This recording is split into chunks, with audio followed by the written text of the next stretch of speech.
Hi, and we're back for another review. This is Saucy J here with Keep It Simple TV, bringing you another Real Housewives of Atlanta season 13. Can I say it? Yes! Reunion part 1. They're going to do 3 parts to this reunion. Really, I don't even feel like they should just do 2, but we made it. We finally made it to the end. It's been a long time coming, but I'm going to ease up on the girls, on the ladies.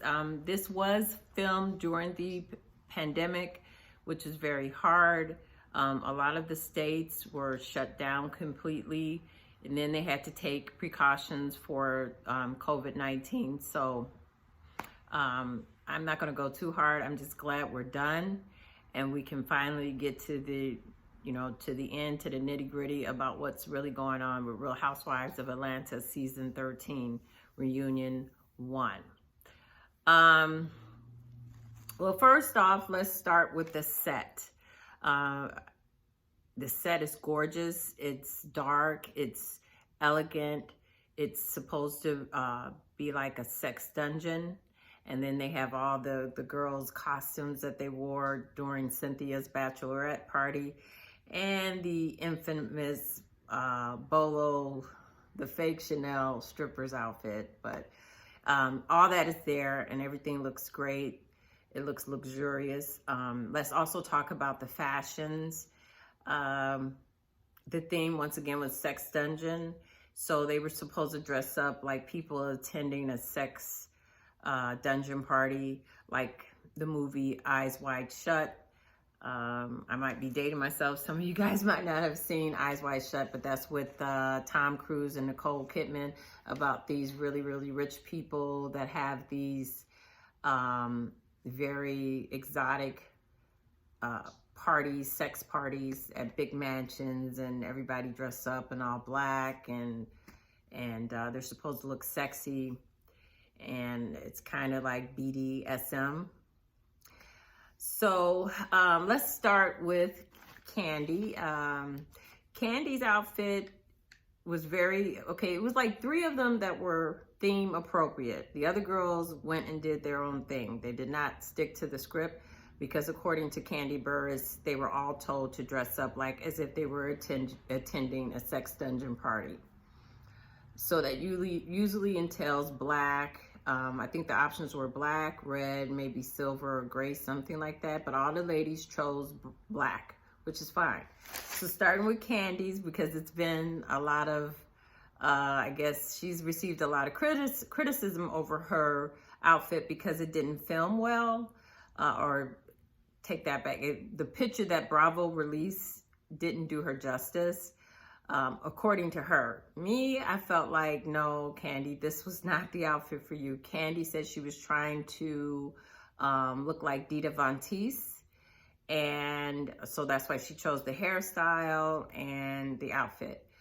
I just felt like she was too fat for the outfit. I'm not going to mince my words. She's too fat for that outfit, and I'm just going to stick with that. The hairstyle was not becoming. I know what she was trying to go for, but it really wasn't becoming.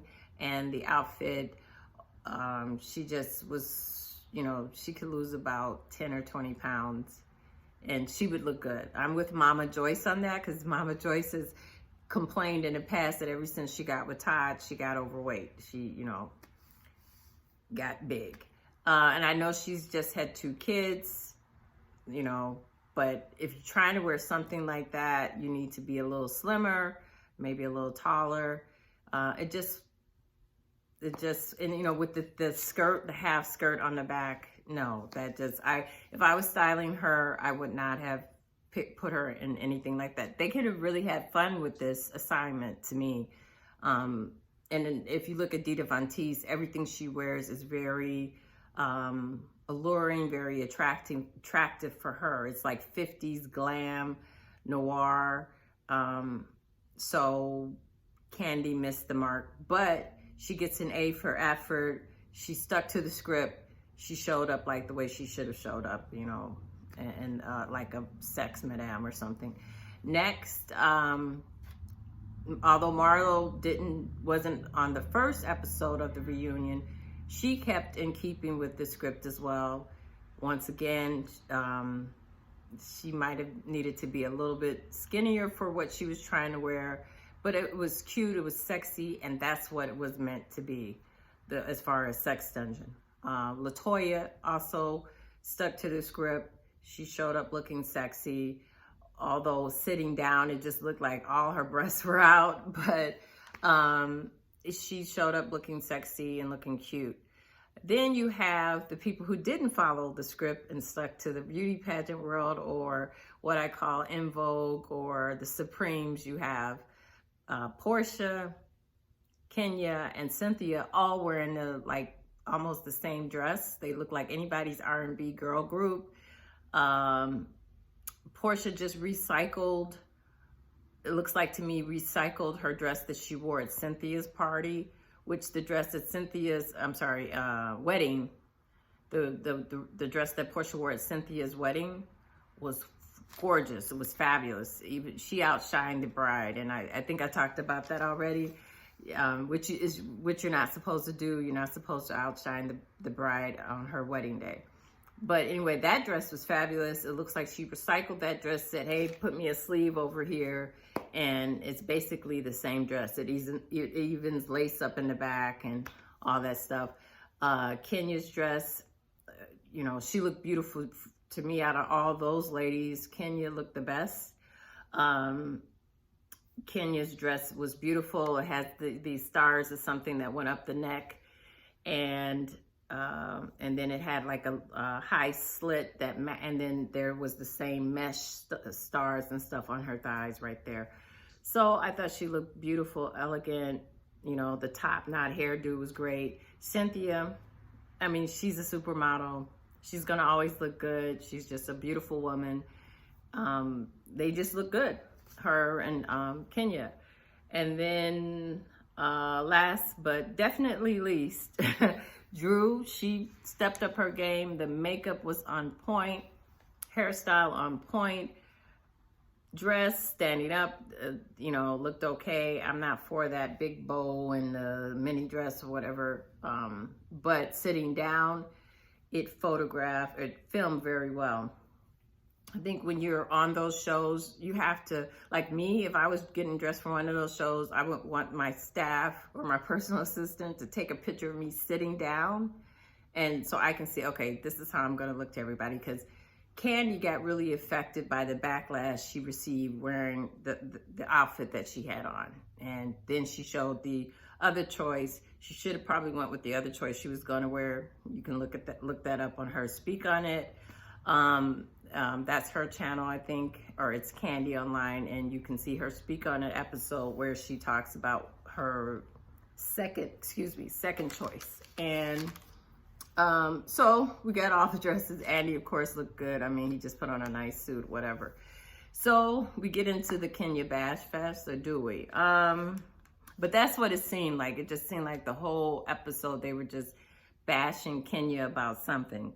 But let's see, I have to look at my notes because I did take notes. I did say it seemed like Portia's energy was kind of down. It seemed like she was phoning it in. Okay, so they first talked about everybody gaining like the pandemic 15 or 19 pounds. Kenya gained weight, Cynthia gained weight, everybody gained weight. And so, Kenya, said she lost 30 pounds. Most of it was in her chest. That's what she said. She had a breast reduction and lift surgery. So she said that, took away about 20 pounds. And then, Cynthia said she lost 10 pounds and she's working on it. So while they're on that subject, Andy brings up the fact that, the girls are always, or I should say the ladies are always bugging Kenya about her, whether or not she had her butt enhanced. And Kenya, I think she did. Because it's like, why don't you just say, no, I didn't. But she has said that before, I guess. But she just said, look, I gained the weight. When I lost weight, I lost my butt, which is true. Her butt has gone down a lot. But I think probably early on, before she got on the Real Housewives, I think she might have had just a butt lift, because a lot of women in the 90s were in the early 2000s were just getting the butt lift. They weren't doing the fat transfers as much, which is the BBL. So anyway, so she denies it. And then I think they go into, oh yeah, and then Portia talks about, then Andy goes to ask Portia, you know, I thought you were a vegan. And so now Portia's laughing and saying, no, I'm not a vegan, I'm a baby vegan. Because of course, they showed all the clips of Portia eating meat. And I think, oh, what he was asking her was like, why were you so averse to eating the pig in South Carolina? And then we see you everywhere else. I think they were in South Carolina. And, you know, for Cynthia's bachelorette party. And or was that? Or was, oh my God, I didn't forget. I'm sorry, you guys. But anyway, he was asking her why she didn't eat that pig. And when we saw her in other places having ribs and eating alligator meat in, you know, New Orleans, it's like, why were you tripping out then? And she's like, well, you know, I guess she had her 1 minute she was trying to really do it and it was hard. So she's taking baby steps. So she says she's a baby vegan. It's just one of more of her lies, you know, and I understand it. Like, you may want to be a vegan, but it's just hard to be a vegan for some of us. And after that, they get on the whole Black Lives Matter stuff that's going on with the girls.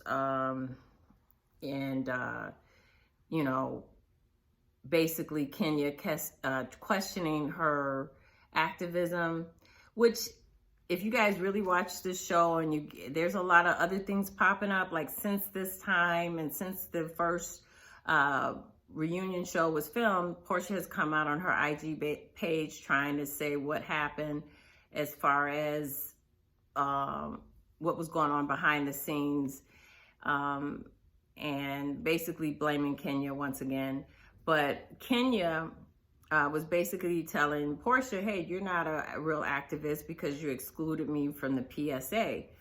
And Portia, you know, she had an opportunity to do a public service announcement talking about Black Lives Matter and peace and all that stuff. So if she was a real activist, she would have, you know, asked Kenya to do it. And I think something else she left Kenya out on. So Kenya is like, hey, and then some other things happened behind the scenes where supposedly Candy and Kenya and Portia all got into an argument over some emails that happened outside of the show, but Candy tried to address it with Portia while they were filming. Portia had that removed from the show, but they left in Kenya questioning Portia's activism, which was wrong to Kenya because you don't see what led up to that. It's clear that production really just wants to make Kenya into a villain and have Portia as this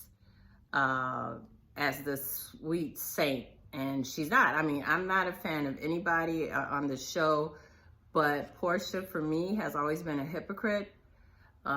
She says one thing and she judges, and then when she does it, it's like, oh no, you know, I'm innocent. I didn't mean what I said, or I have grown since then. So whatever it is, it seems like production really likes Portia and production really hates Kenya. And to me, it's getting dangerous because the vitriol that's going on, like on the websites, on the blogs, and in the comment section is really getting bad. And all of it is really being started by Portia.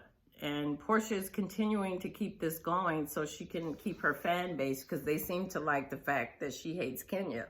Excuse me. So Portia's excuse for not including Kenya in the PSA is because, you know, why would she have somebody on there that she doesn't like, that's questioning her activism? Why would she do that? Well, it seemed like to me you would be the bigger person and show, hey girl, you know, this is, like she said, it's bigger than her.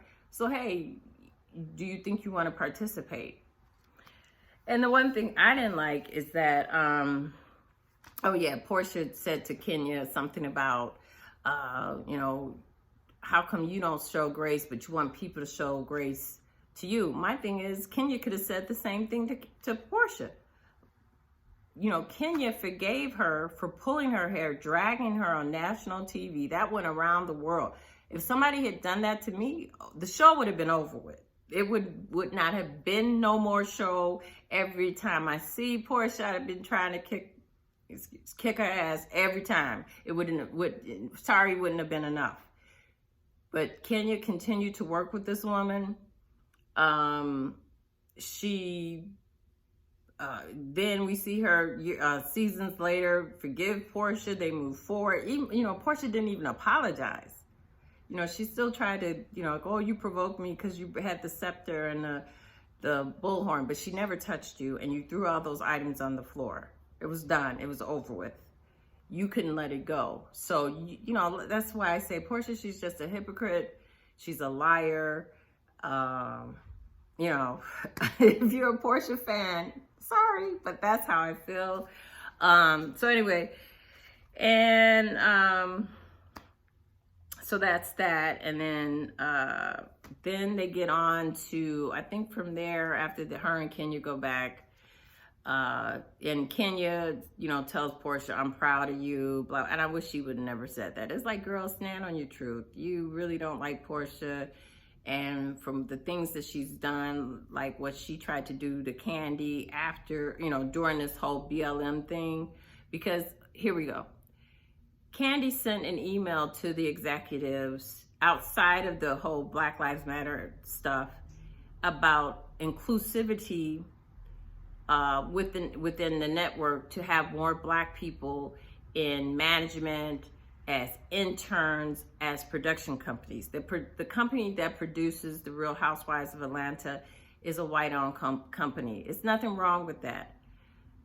But Bravo doesn't have one, at the time, before Candy sent them this email, Bravo didn't have one Black production company. So Candy was like, hey, she did it from top down. She did it on the executive level. She sent them an email outlining how they can bring in more Black people into Bravo, not to the production company, which is True Media.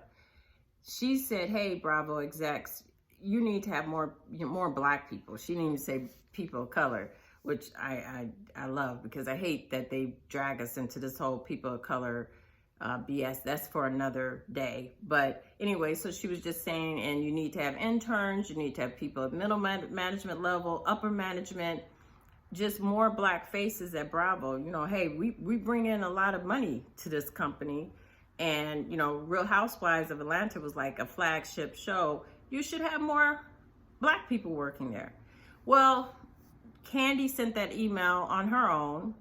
You know, she approached one of the executives, vice presidents on her own, and they were like, hey, yeah, this is great. Thanks for doing this. And they implemented a lot of things that Candy had asked them to do. Well, the other girls, except for Kenya and Cynthia, got upset about that. And they were saying, well, why didn't you let us in on it? You know, why didn't you tell us you were doing this before? We could have had a united front. That has nothing to do with what Candy was trying to do. So anyway, they got into an argument about that, and that's why Kenya was saying that Portia is not a real activist, because all she had to do was just say, hey, Candy, that was great, and, you know, anything you need me to do, I'm behind you. So Portia wasn't behind her. So that's why Kenya said what she said. So then they get on Kenya about wearing a Native American costume, which when I saw that, I was like, oh my God, why did you do that? Why? And it wasn't even right, because she had on a chieftain, the chief's feathers, and supposedly a female dress that, you know, allegedly Native American women wore, which we don't even know, and go-go boots. So the whole outfit was stupid. So Kenya tries to justify this by saying that, you know, it's in her heritage. I knew she was going to do that. So many Black people claim Native American heritage, and that because one of her relatives grew up on or was born and raised on a Native American reservation.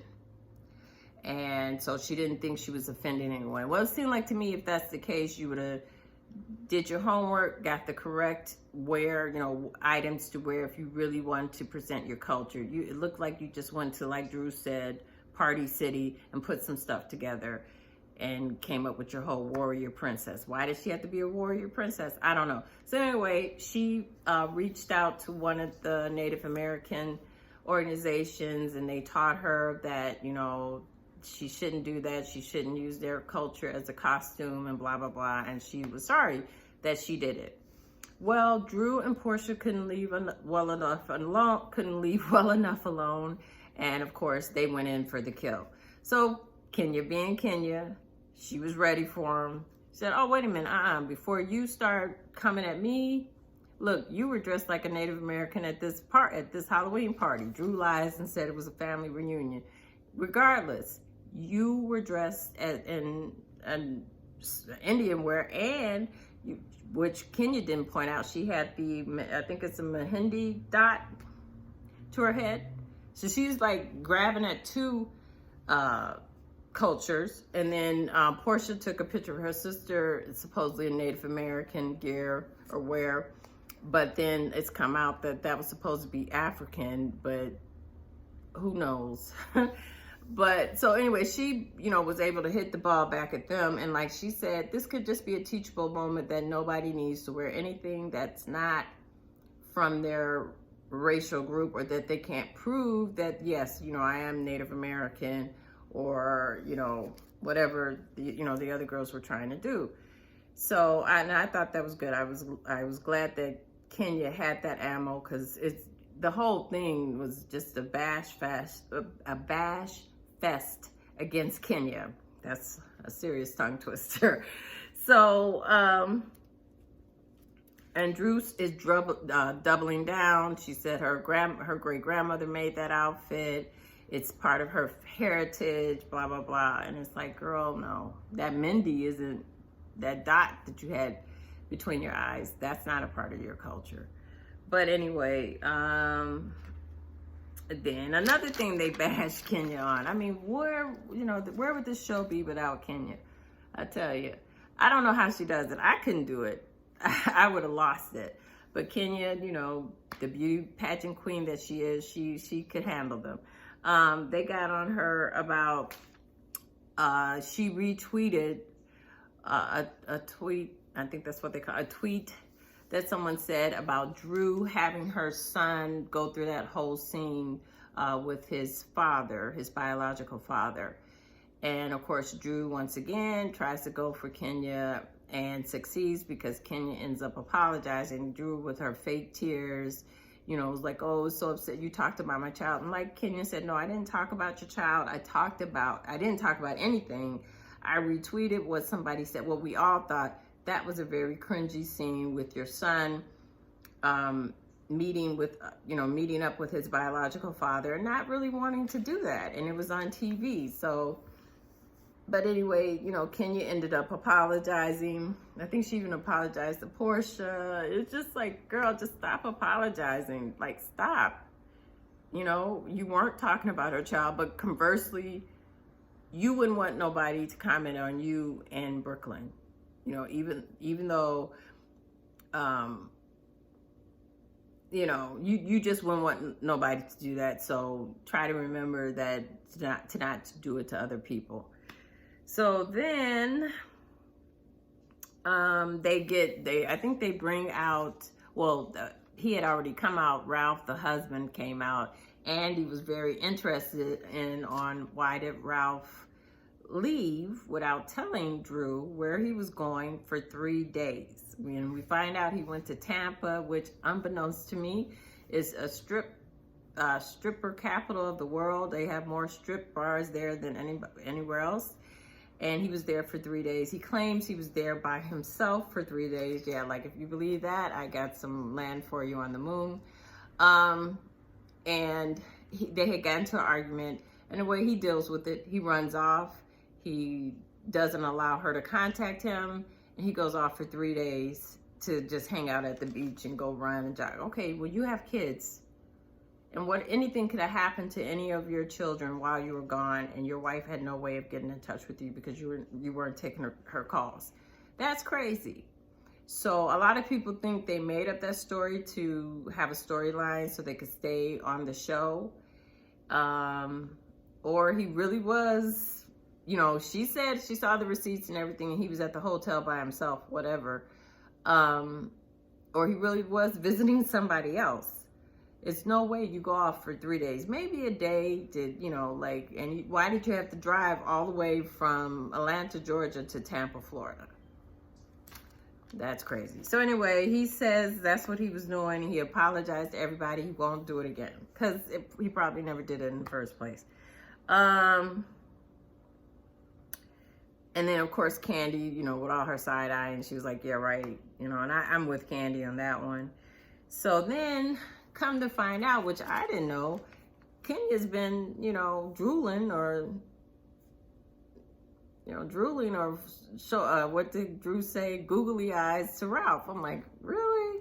So of course, production being shady, they show Kenya looking at him and just checking him out and everything.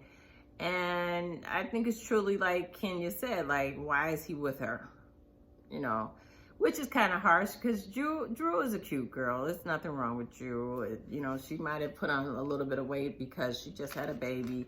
But she's an attractive woman. I can see them together. I think they are equally yoked. But it's some issues there. I mean, especially if they have to go to counseling every Monday. Drew tells a lot of stories. And then, the other stuff, it was just more of a bash fest against Kenya. I'm not going to go back and forth with Drew. I'd be happy if they don't bring her back, but from what the blogs say, everybody after reunion all got new contracts, everybody, for next season. And supposedly Candy has been reduced to a friend of the show. I don't think that's true, but because if anybody should be a friend of the show, it should be Cynthia.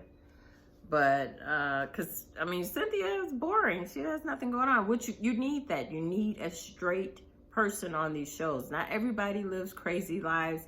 Not everybody has drama every day. And why would you want to? This is why we watch Real Housewives brand, period. Whether it's Atlanta, Potomac, New Jersey, New York. We want to see the craziness in other people's lives, not ours. So I think Cynthia should stay on the show. But if they're going to make somebody a friend, you can make her a friend, not Candy. Candy has a lot going on. She's got a lot of stuff going on, and she knows what she's doing. But Candy is kind of hinting that she won't come back because supposedly they're going to bring back Phaedra. And I don't blame her. If they bring back Phaedra, I wouldn't come back either. But that's going to be crazy. I would miss Candy. Okay, last but not least, Toya finally comes in, gangbusters, just like her name, Latoya Ali. She came in and just pretty much was jacking up Drew. I mean, oh my gosh, she came in blazing. Because unbeknownst to us, while they were getting ready to get to film the reunion show and they were getting dressed and stuff, somebody from Drew's camp barges into her dressing room while she's getting dressed with their cell phone on and the light on, filming her, talking about, Drew want to give you vitamin C. So, of course, she goes off, as she should have. I mean, you don't like Drew. She doesn't, mess with Drew. Why would she want to accept anything from Drew? And this person came in while she was dressing and invaded her privacy. So she went off, and they cut all that out because according to Candy, Toya went off, was cursing like anybody's drunken sailor. And then, so when they finally brought her out there, that's why she went on the assault to Drew, because it's like, you already taped Prophet Lot. Then you were trying to film her and tape her while she's getting dressed. And you sending this stranger into her room. That's crazy. So, right away, Toya goes off, as she should have, and basically, called Drew SpongeBob, which was funny. And What else did she do? She called her SpongeBob, but she told her, oh, you took my advice. You really listened to me. You stepped up your game because all the clothes you were wearing was horrible. And that was so true. Her wigs were atrocious. Her fashions were horrible. I really think Drew was just winging it. And they probably don't have any money. They just bought this big house. They've already been allegedly slapped with a $30,000 lien for one of the contractors that did something on the house. That's probably why she didn't have any money for the $1,000 white elephant Christmas thing. So, we're going to see as the rest next week, coming Sunday, episode 2, how LaToya really handles Drew. And LaToya, she has money. Her problem was, one of the reasons why she didn't have a peach is that her ex-husband wouldn't sign off on the paperwork. But hopefully, I think she's gotten that all straightened out, and she's got a new man in her life. So hopefully next season we'll be able to really get into LaToya. But Drew doesn't have to come back, because all she wants to do is beat on Kenya and copy everything Portia does. So with that being said, I hope you're sticking in with me. If you like what I've said, please hit the thumbs up button. If you're new here, welcome. Hit the subscribe button. And also hit the notification button so you can get notified of all my new content. Thank you for watching. See you next week. Bye.